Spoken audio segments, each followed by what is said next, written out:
des retombées de leurs investissements.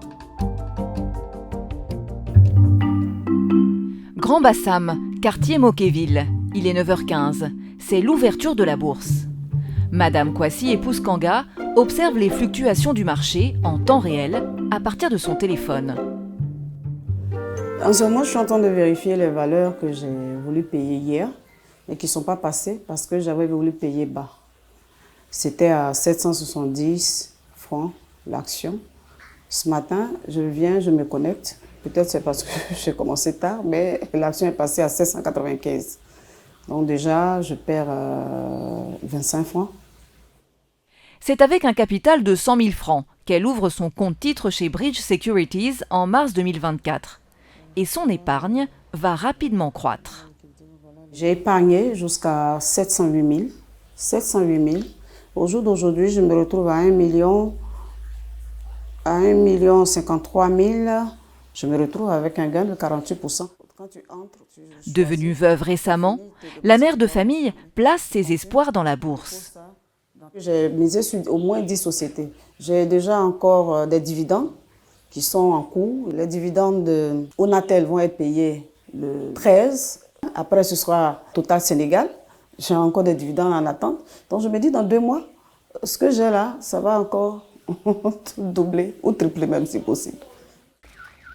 Si Madame Kouassi l'espère, c'est parce qu'elle a démarré la construction de cette maison. Une maison pour laquelle elle a contracté un prêt bancaire.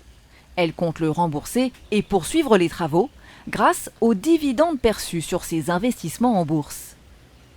Pour ces travaux, pratiquement, il me faut autour de 20 à 30 millions dans les médias pour faire un palier. Donc tout à l'heure, vous verrez au niveau de la dalle. Comme la dalle est déjà faite, c'est juste d'avoir les premières briques. Bon, il y a une partie que j'ai stockée là, je vais commencer à faire venir les briques. Donc l'idée, c'est chaque mois, en fonction du gain, 200, 300 000, de stocker les briques. Selon ses prévisions, ces travaux pourront être achevés en 2 ans au plus tard. Un délai qui aurait pu être raccourci si elle avait connu le fonctionnement de la bourse plus tôt. J'ai une autre concession qui me permet de payer la dette. Mais au jour d'aujourd'hui, où je découvre la bourse, j'aurais pu prendre cet argent des loyers, qui est de plus d'1 million, mettre à la bourse. Chaque année, ça me ferait 12 millions à la bourse. Ça m'aurait permis d'avoir plus de plus-value pour pouvoir réaliser mon projet. Non seulement je n'aurais pas pu être endettée, mais en plus de ça, j'aurais encore eu l'avantage de croître mon capital tout en construisant et réalisant mon projet. L'éducation financière fait défaut au sein de la population. Si aujourd'hui Madame Kouassi a une certaine connaissance des marchés financiers, c'est parce qu'elle fréquente l'école de la bourse. Une fois par mois, Brice Kwao, le fondateur de cette école, anime un atelier d'éducation financière. Objectif, pallier à l'ignorance de la population en la matière. Il reçoit 200 personnes en moyenne par mois, en ligne et en présentiel, au coût de 40 000 francs CFA. Sur le marché, on distingue les gens comme moi, investisseurs de rente. On investit pour capter des revenus. On a les investisseurs de croissance, ceux qui veulent financer des projets sur le long terme, et on a les traders. Donc quand on explique les critères relatifs à chaque stratégie, et ça leur permet, en fonction de leur situation, de pouvoir savoir quelle stratégie et quels indicateurs suivre pour mettre en place la stratégie. Après, on les accompagne auprès des SGI pour ouvrir les comptes et mettre en application ça. Donc les gens aujourd'hui, ils avaient besoin de réponses et l'éducation financière leur donne ces réponses.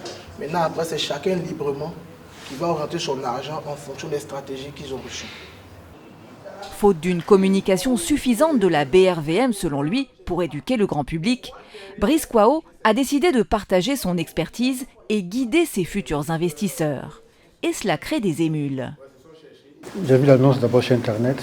Je suis venu parce que ça parle d'éducation financière. Et nous avons une très mauvaise santé financière. Et c'est pour ça que nous sommes venus pour apprendre. À l'issue de cette formation, après l'ouverture de compte, je vais investir 1 million de francs en achetant des actions. Fondée en 2015, l'école de la bourse a accompagné plus de 5000 personnes sur le chemin de l'investissement boursier. retrouvons Brice Kouao dans ses bureaux situés à Angré. Le fondateur de l'école de la bourse s'est donné pour mission de rendre l'investissement en bourse facile et accessible à tous. Je fais une activité qui fonctionne pour moi depuis 2011.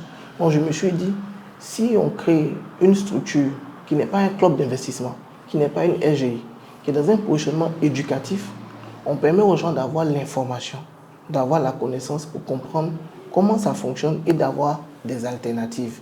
Il faut qu'aujourd'hui, quand un Africain veut investir, il sache qu'il peut le faire sur le marché financier et donc pas forcément obligé d'aller dans des arnaques.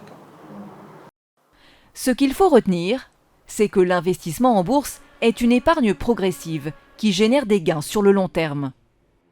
On voit que pour l'année 2022, j'avais 13 298 900 sur le compte études des enfants qui ont généré 1 227 000 de dividendes et 1 400 000 de plus-value. La société des enfants, c'est 1,3 million. L'année qui a suivi, 2024, 2 538 000 comme vous voyez. Les dividendes apparaissent comme ça.